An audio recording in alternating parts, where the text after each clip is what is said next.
Cancer de Johnny Hallyday. Ce témoignage qui avait redonné espoir à Laetitia.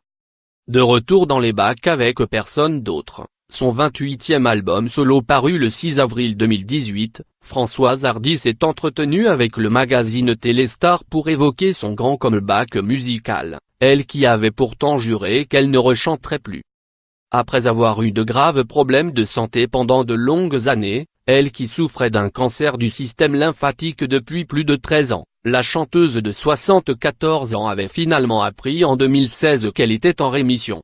Survivante de la maladie, elle avait d'ailleurs glissé quelques mots encourageants à Johnny Hallyday, 6 mois avant que le taulier perde son combat contre le cancer. C'était en juin 2017 à l'Accor Hotel Arena, lorsque le regretté rocker se produisait avec ses amis de toujours Jacques Dutronc et Eddie Mitchell pour la tournée des Vieilles Canailles. J'ai pu l'embrasser dans sa loge, à Bercy, en juin dernier.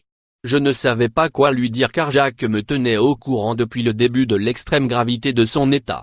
Spontanément, j'ai pensé à lui raconter que, 2 ans plus tôt, mes médecins n'avaient plus aucun espoir pour moi et que si j'étais encore là, miraculeusement, c'était grâce aux prières et aux chimios, a-t-elle expliqué.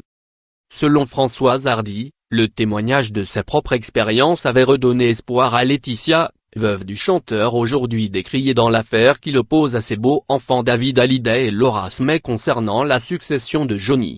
Et j'espère que ça lui en a redonné un petit peu à lui, sur le moment.